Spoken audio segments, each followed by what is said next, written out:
Imagine, tu vis à Paris et pendant que tu regardes cette vidéo, il y a peut-être quelqu'un sous tes pieds. Un tagueur ou peut-être même juste un rat. Ou peut-être même carrément une société secrète en train de comploter pour diriger Paris depuis ses entrailles. Et salut à tous, j'espère que vous avez la patate. Aujourd'hui on se retrouve pour une nouvelle vidéo et on va parler de Paris souterrain. Il faut savoir que le Paris souterrain, eh bien il y a beaucoup de choses à dire. Il y a quelques temps, on avait fait une vidéo qui vous parlait de ce qui est en dessous la terre. On avait parlé de plein d'endroits, dont un petit peu les catacombes, et ça m'a donné envie d'en parler un peu plus et de voir un petit peu ce qu'il y avait sous Paris. Tu peux retrouver cette vidéo là-haut. Ou là-haut, vraiment je sais jamais. Enfin bref, l'exploration du Paris souterrain, c'est parti! Et avant tout, je vous invite à liker la vidéo et à vous abonner. N'oublie pas aussi d'activer la petite cloche pour ne louper aucun autre épisode. On est ici à Paris, mais pas celui que vous connaissez. Là, juste en dessous de d'Enfer Rochereau, c'est l'un des accès les plus connus d'un monde parallèle. Un Paris invisible. Ici, c'est Paris. Ici, c'est Paris.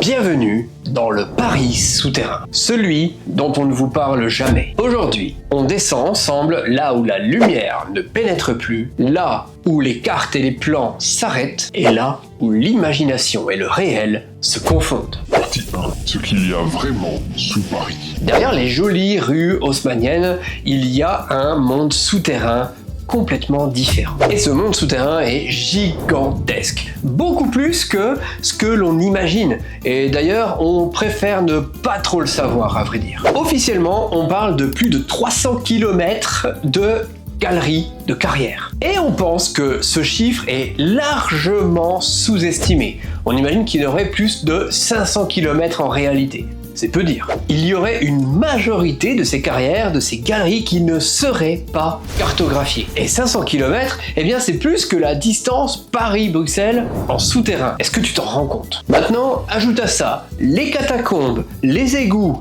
les stations de métro abandonnées, ainsi que les anciens bunkers. En réalité, c'est une ville sous la ville. En 1777, Louis XVI crée l'inspection générale des carrières parce que des quartiers entiers s'effondrent. Sous d'Enfer Rochereau, il y a un gruyère plus profond que le Louvre et haut. Et en réalité, eh bien, malgré l'inspection, Paris s'est effondré déjà plusieurs fois. Imagine juste, tu marches sur une rue d'en haut pendant que celle d'en bas littéralement disparaît. Les égouts, quant à eux, représentent juste 2400 km. C'est à peu près la distance Paris-Moscou. Pour les catacombes, quant à eux, les visiteurs officiels n'en voient que 1,7 km, alors qu'en réalité, le réseau s'étend bien au-delà. On pense même jusqu'à 20 mètres de profondeur. Partie 2, société secrète et mythes. Là-dessous, eh bien, il y a des histoires. Et il y a aussi des gens qui aiment les raconter. Des cataphiles jurent avoir vu des ombres humaines sans visage. Ils jurent avoir aussi entendu des voix, trouvé des salles totalement emmurées avec à l'intérieur des objets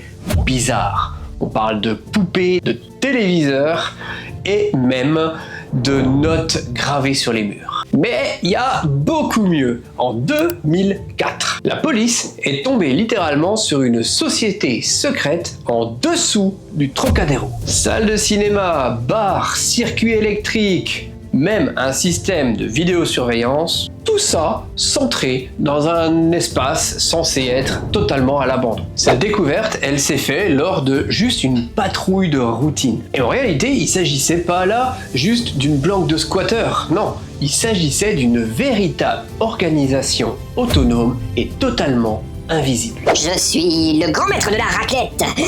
Vénérez-moi. Léon toujours dans son délire.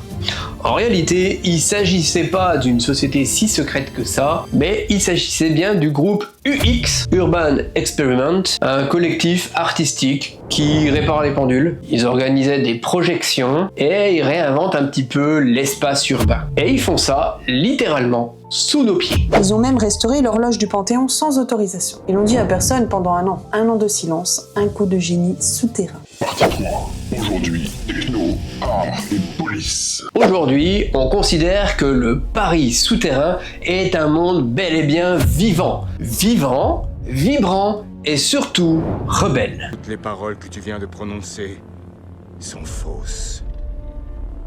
La rébellion vient de renaître aujourd'hui. La guerre ne fait que commencer.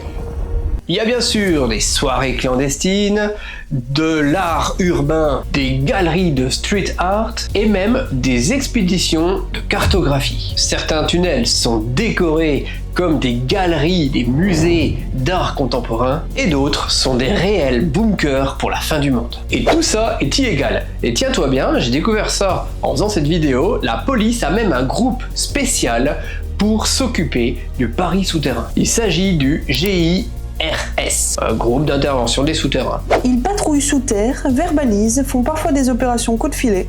Un peu comme un GTA mais dans les égouts. En moyenne, ce groupe fait une 50aine d'interventions dans des galeries souterraines par an. Et malgré les interventions et les amendes qui sont distribuées, environ 135 € à chaque fois, eh bien le phénomène de visite des catacombes ne faiblit pas.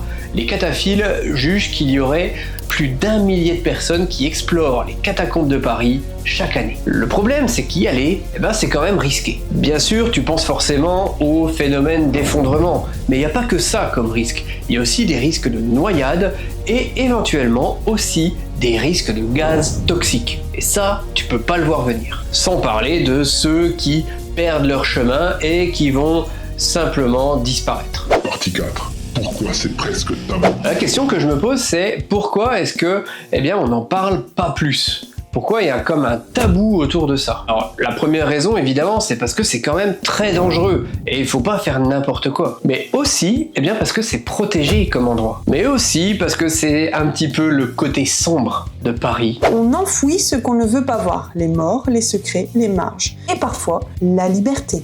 La vraie. Mais il y a aussi ce qu'on ne peut pas gérer, des tonnes d'ossements déplacés pendant les grands travaux haussmanniens. On y retrouve aussi des bunkers souterrains qui datent de la guerre froide et des galeries militaires qui sont aujourd'hui inutilisées. Sous Paris, c'est là que vivent ceux qui rêvent autrement, ceux qui refusent les règles et qu'on préfère laisser dans l'ombre. Loin de la surface. Voilà, vous savez maintenant un petit peu ce qu'on retrouve sous Paris. Alors cette vidéo est bien sûr pas pour vous influencer à y aller ou alors à y aller dans les endroits qui sont réservés au tourisme pour visiter les catacombes. C'est quelque chose que j'ai pas encore fait, que j'aimerais bien voir parce que ça a l'air quand même d'être assez captivant. N'oubliez pas d'aller voir la vidéo sur les entrailles de notre monde et les différents souterrains qu'il peut y avoir. Elle est vraiment sympa comme vidéo, il y a pas mal de choses intéressantes dedans. Pour ma part, il est temps pour moi de vous laisser. J'espère que cette vidéo vous a plu. N'oubliez pas de vous abonner, d'activer la petite cloche,